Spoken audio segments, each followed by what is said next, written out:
On the 30th of March, 1993, the K-1 organization held its inaugural kickboxing show, Sanctuary the First, alternatively titled Seidokaikan Holy War, and retrospectively called K-1 Beginning 93. Drawing a sellout crowd of 2,100 attendees to the Korakuen Hall in Tokyo, the event preceded the inaugural Grand Prix by exactly 1 month. Kazuyoshi Ishii had promoted major karate events under his Seidokaikan banner since 1982, but Sanctuary was promoted with the goal of establishing his top stars as professional competitors, as he prepared to focus heavily on kickboxing. For all intents and purposes, this is the birth of what was to be the most successful kickboxing promotion in the world, and the Seidokaikan fighters truly are the stars of the night. Let's take a look at this historic event and see whether it effectively heralded the success that lay in store for this company.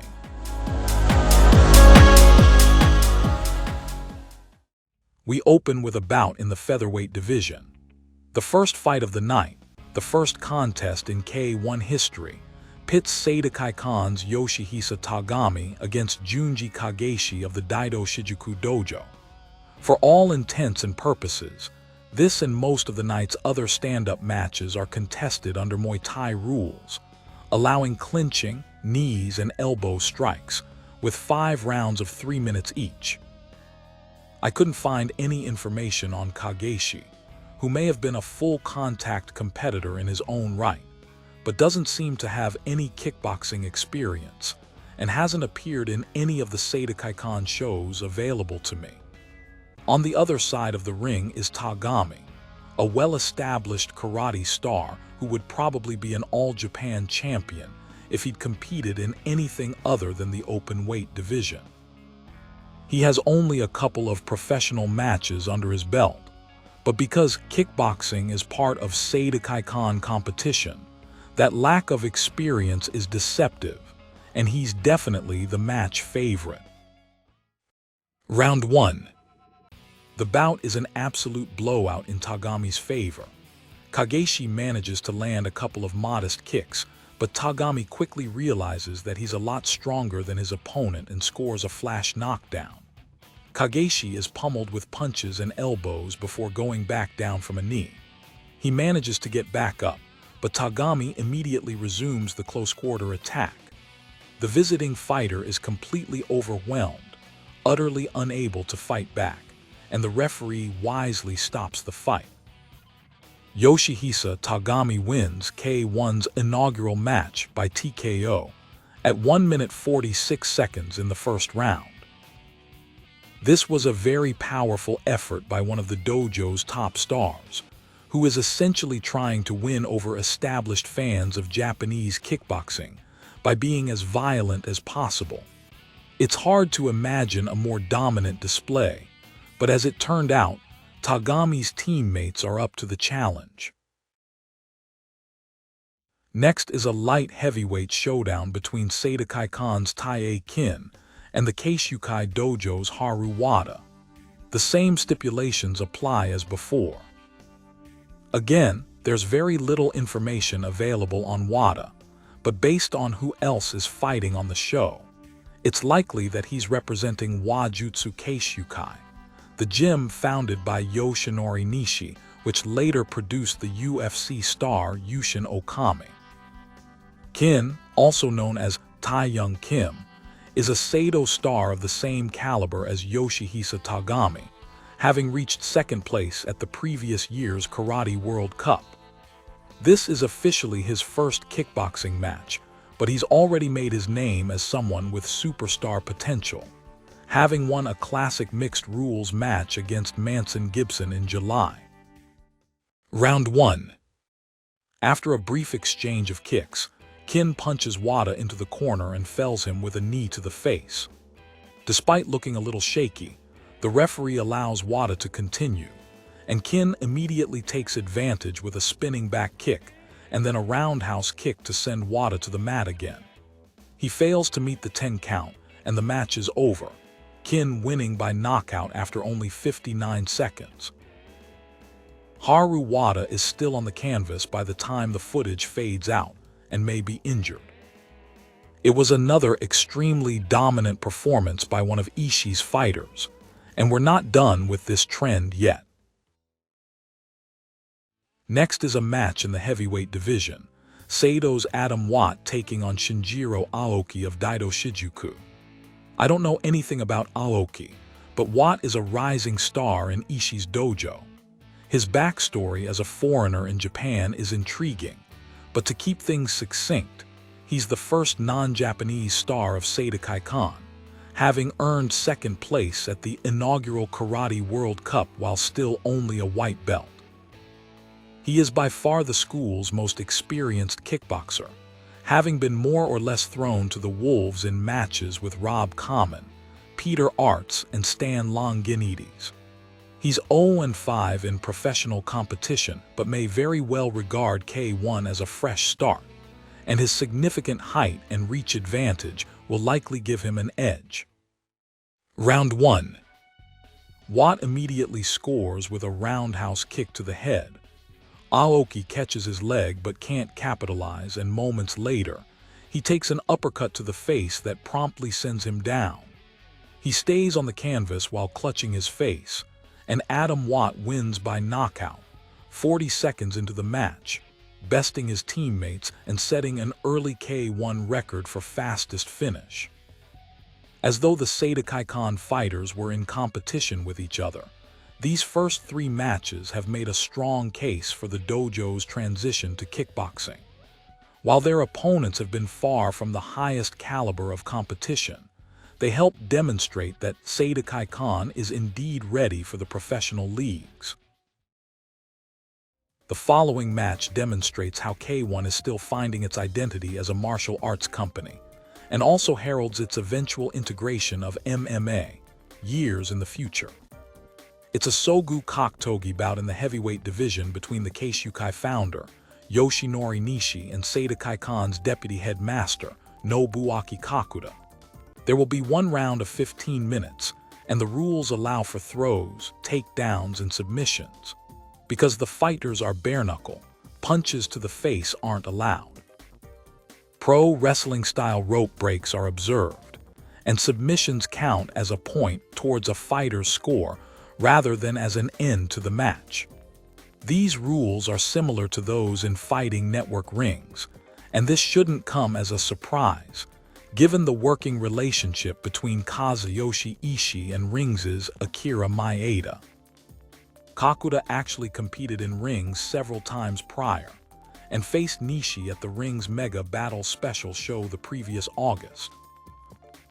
While it's difficult to ascertain which, if any, of these matches were unscripted, he is officially the first Seidokaikan representative to compete professionally.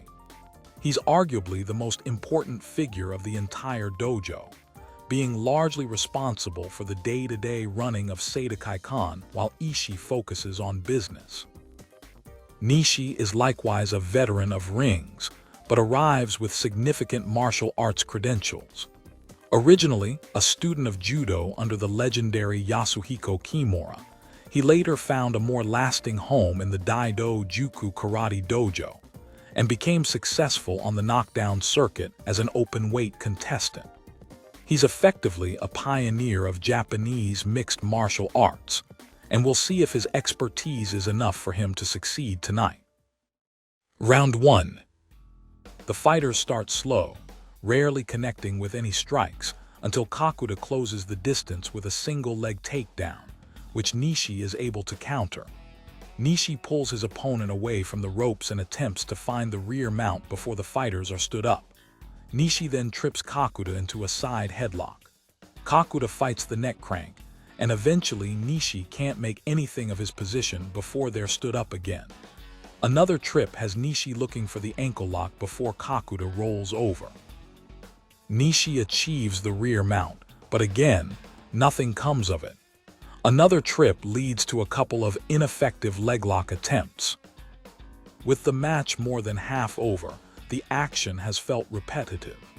Kakuda would likely prefer to stay on his feet, and while Nishi's grappling is more advanced than his opponent's, He hasn't been able to take advantage and finds himself repeatedly stalemated. Kakuda now catches a mid-kick from Nishi and takes him down for a leg lock, but he can't actually cinch it, and Nishi is able to turn him over. The two battle for a hold, with both eventually attempting a heel hook, Nishi's being more effective and causing Kakuda to grab the ropes for an escape. The fighters are back on their feet and Nishi goes for another trip, but it's not quite as clean and Kakuda is able to free himself from a neck hold. The subsequent takedown is cut short when the fighters are caught in the ropes. Kakuda comes in with fists and is unconcerned when Nishi is able to trip him again, seemingly unbothered by his opponent's attempt at ground control. Regardless, he's forced to try and escape when Nishi performs a forearm choke, and Nishi attempts a rear naked hold before Kakuda rolls both of them into the ropes. Again, there's a trip, and this time Nishi goes for an armbar. With the seconds now quickly ticking away, Kakuda comes in aggressively and attempts to fling his opponent to the canvas, but he goes down after Nishi hooks his head. It's the Seidokaikan man's turn to achieve a front mount, but his forearm choke goes nowhere before the bell rings and the match is ended. The scoring deviates from typical ring standards, and the contest is declared a time limit draw, with neither fighter required to concede defeat. This wasn't the most exciting match, but it bears remembering that mixed martial arts were still in their infancy. The first UFC show wouldn't take place for several months, and the inclusion of this contest helps further the notion that Seidokaikan students are more than just karate fighters. In retrospect, fans of MMA's pioneer period may find it interesting.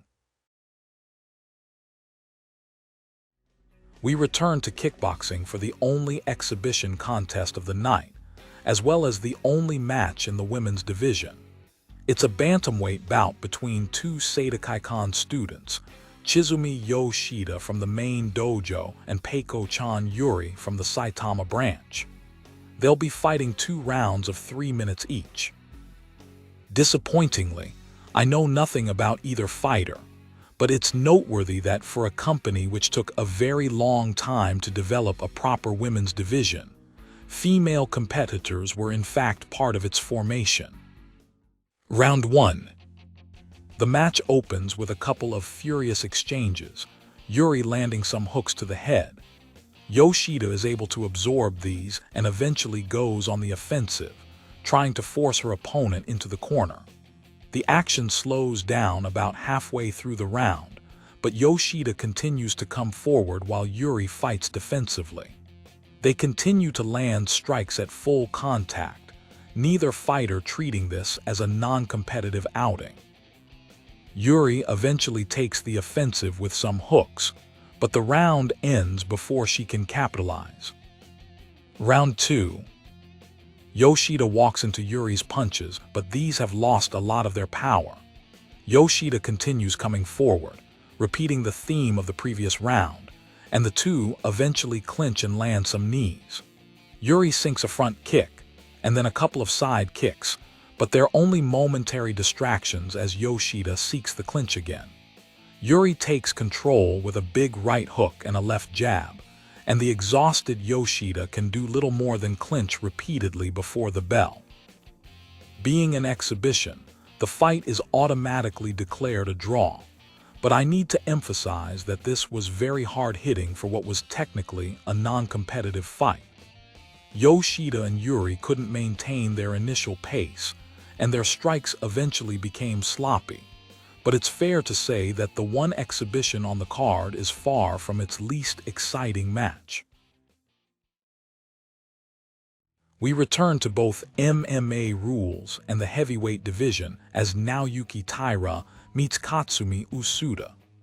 Usuda is the Seidokaikan representative, while Taira fights out of the Zensho Mixed Martial Arts Club. This is an interesting match between two fighters who go on to achieve cult status in their respective fields. Taira needs little introduction among martial arts fans. As an early star of the Shootboxing Federation, who's only just begun to fulfill his dream of competing in no-holds-barred competition. Despite being billed as a Seidokaikan pupil, Usuda would at this time have also been training under the legendary Yoshiaki Fujiwara for what would be a successful career in pro wrestling. Round 1. Taira pushes the action early with close-range strikes, Usuda hanging back until he shoots in for a takedown. Taira has it scouted and traps his opponent's ankle, only breaking the hold when there's an issue with his glove. Usuda lets Taira strike at him when the fight recommences, and this leads to him receiving a kick to the head. Usuda tries to use this opportunity for another takedown, but again, Taira is prepared and keeps Usuda turtled while trying to maneuver him into a workable position. Taira takes another timeout to wipe his hands, and the referee subsequently towels down Usuda's torso, giving the impression that Usuda had oil on his body. Another kick leads to another unsuccessful takedown, but this time Usuda tries to be a little more proactive in escaping, though this almost gets him caught in a rear naked choke. Taira then returns the fight to its feet of his own accord, realizing that's where he's likely to inflict the most damage. Usuda doesn't wait to be hit before trying another takedown, but immediately finds himself in the old defensive position. The leg takedown is seemingly the only technique he has, and frankly, he's not very good at it.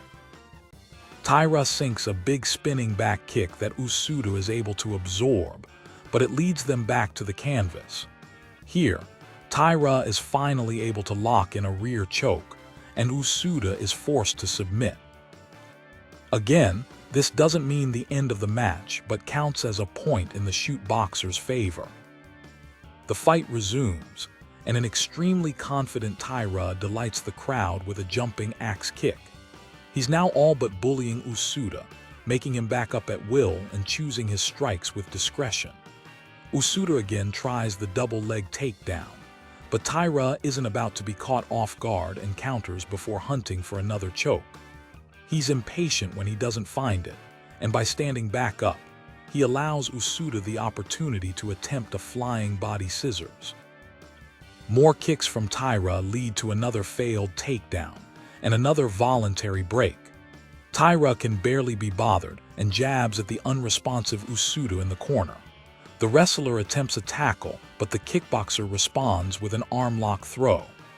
After a seemingly frustrated Usuda escapes a rear mount attempt with a back elbow, the irritated Taira wades in and punishes him with kicks and punches.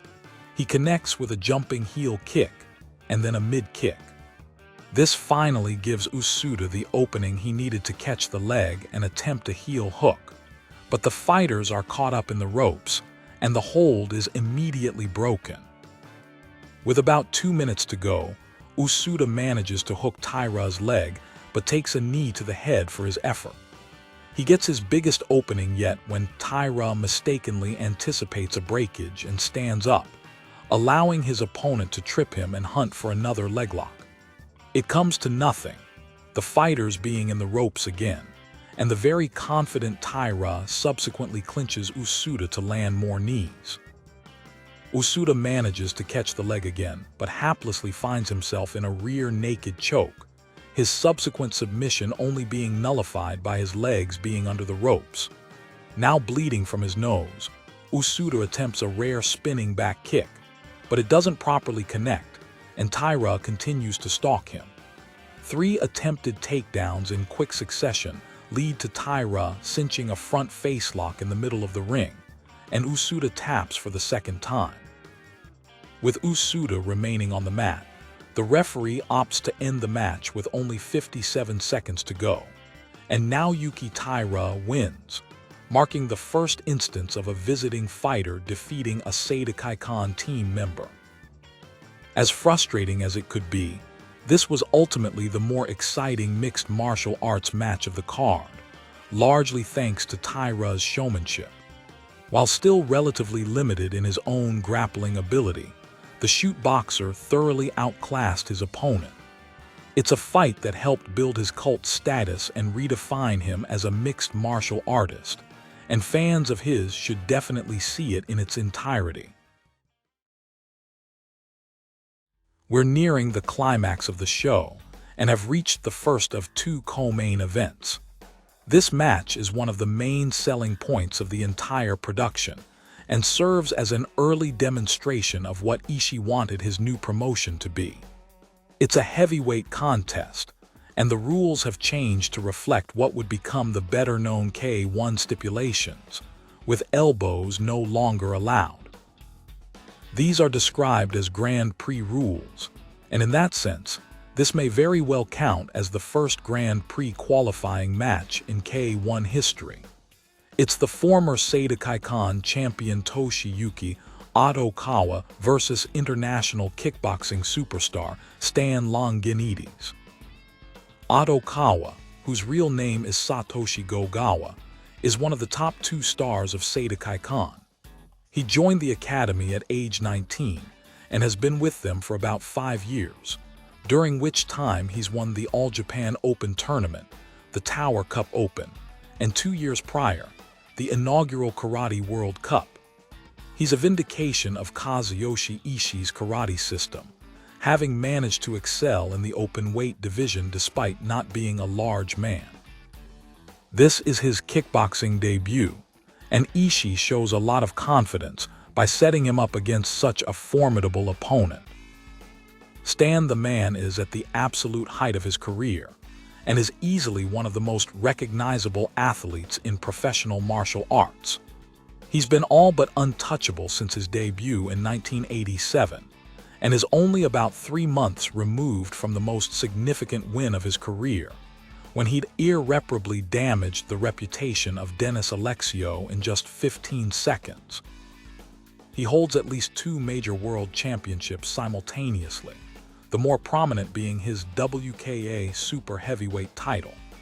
Longinidis previously appeared at the Koktogi Olympic show in October, and he holds the distinction of being the first major international star to be signed by K-1. This speaks a lot to Ishii's talents as a promoter, and it's safe to say that Stan's presence is doing a lot to legitimize the fledgling federation.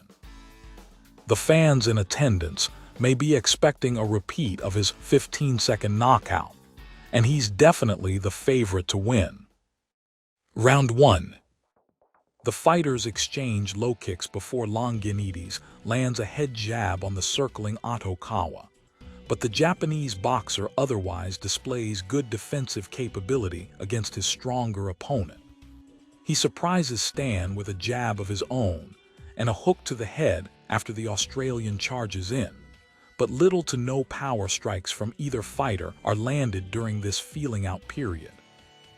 Round 2. Longinidis impresses with some close-range punches, but the Japanese boxer seems to hurt the Australian with clinching knees. Stan throws and misses with a spinning hook kick, but manages to do more damage with his fists.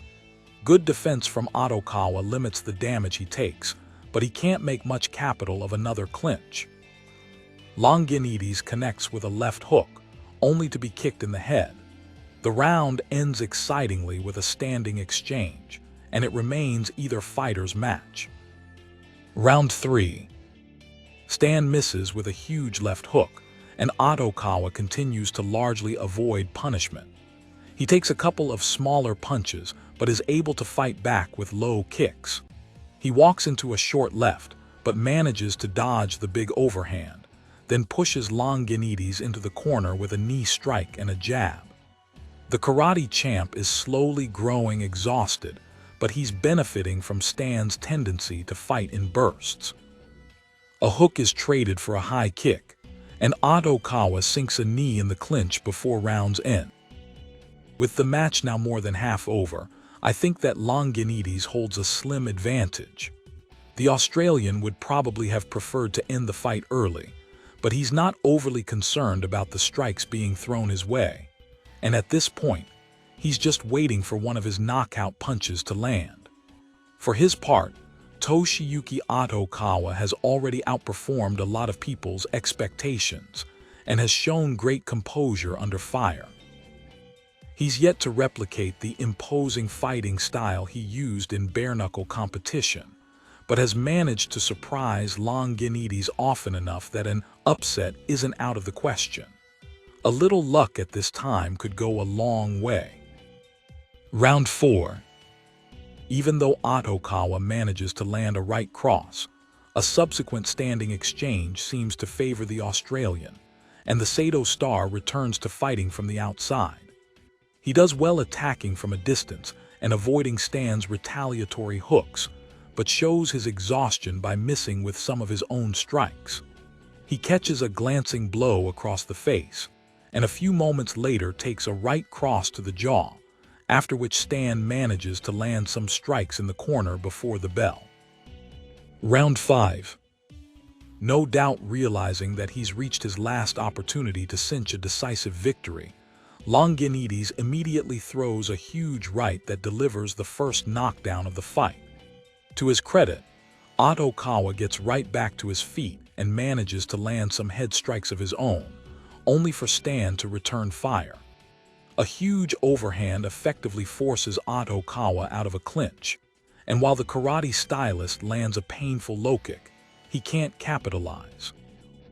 He sinks an effective combo, but then Stan throws a huge left from afar. Atokawa misjudges the distance and takes the punch across the jaw before going back to the mat. He returns to his feet, but he's slowed down considerably and consequently takes an uppercut and then a hook to the head. The referee chooses to end the match, and Stan Longinidis wins via TKO at 2 minutes 22 seconds into the 5th round. This outcome isn't really a surprise. On paper, the bout was a mismatch, but it bears repeating that Toshiyuki Atokawa outperformed expectations. Given his disadvantage in size and experience, he handled the champion better and for longer than many of his more celebrated contemporaries. It will be interesting to see how he performs with more seasoning, but for now, it would seem there's nothing in the way of Stan carrying on his fearsome reputation in the new company. We've reached the pinnacle of K-1 Sanctuary, and there's no denying that Seidokaikan saved their most popular fighter for last. It's a heavyweight bout with Grand Prix rules between America's Chris Blanner and the Seidokaikan King of Monsters, Masaaki Satake. Blanner, his name misspelled in the graphics, is billed as the North American Cruiserweight Champion of the WKBA, a kickboxing association headquartered in Japan, but I haven't found any additional information on his career before or after. It would have taken a major international star to outshine the popularity of Satake, who is without a doubt the top horse of the Seidokaikan stable and the fighter whom Ishii is most determined to make a superstar.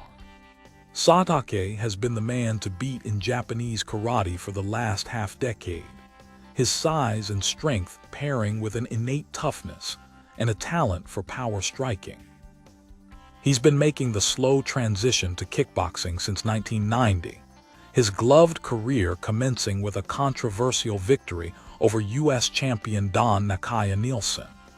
He drew with the Dutch world champ Peter Arts the year prior, and even though his kickboxing record is still very small, Ishii believes that his student can be the first Japanese world heavyweight champion since the 1970s. Satake would probably have been the better opponent for Stan Longinidis, but K-1 already has plans for that particular showdown. For now, the Japanese boxer is still the favorite to win. Round 1. Satake immediately lays in with punches. Blanner attempts a leaping attack as he bounces off the ropes, but it doesn't really connect. He loses his balance while kicking out of the corner and ends up going to the canvas after Satake clinches him. He already seems very concerned about his opponent's strength, and this is justified when he manages to sink a right cross to the face, and Satake absorbs it, after which the Japanese fighter knees him in the face, and he goes down for a count.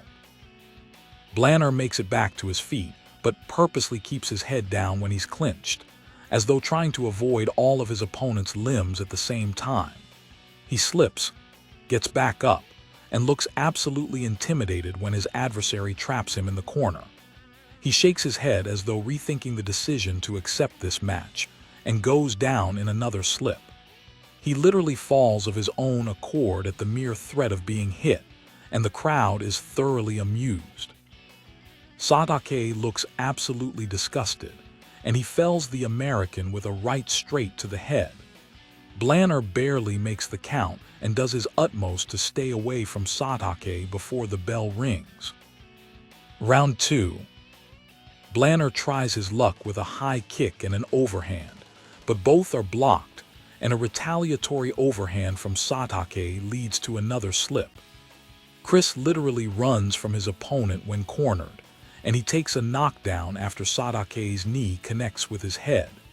He manages to rise, but looks as though he'd rather be anywhere else, and Satake simply pushes him down again. A few punches connect with the back of Blanner's head, and when he goes down from a hard right, the referee effectively makes a mercy judgment and ends the match in Satake's favor, the karate champ winning by knockout at 1 minute 39 seconds. If the point of the event was to prove the skills of the Seidokaikan stars, this match did so excessively. On paper, this fight should have at least been competitive, but the sheer one-sidedness of the result is almost farcical. Whatever his training and experience, Chris Blanner wasn't the least bit prepared to face the Monster King, to the point that the match serves more to highlight his lack of skill than Satake's potential.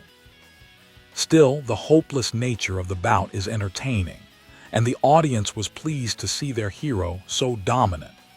It's a relief that Blanner doesn't appear seriously injured, but it comes as no surprise that he subsequently disappeared from the kickboxing landscape. K-1 Sanctuary was a triumph. The Seidokaikan stars proved their potential, the possible exceptions being Nobuaki Kakuda, who at this point may not have had any intention of becoming a regular competitor, and Katsumi Usuda, who doesn't seem to have been long for the dojo anyway. Toshiyuki Atokawa won a moral victory by performing as well as he did, and Stan Longinidis remains a valuable investment for the company. The reputation of Masaaki Satake grew at the expense of his opponent, and the dojo as a whole has never looked stronger. If there's any doubt about how well the show did, the fact that the following month's Grand Prix sold out a much larger venue can serve as additional validation. K-1 is far from being the promotion it's going to be, but it's effectively laid the groundwork for future success.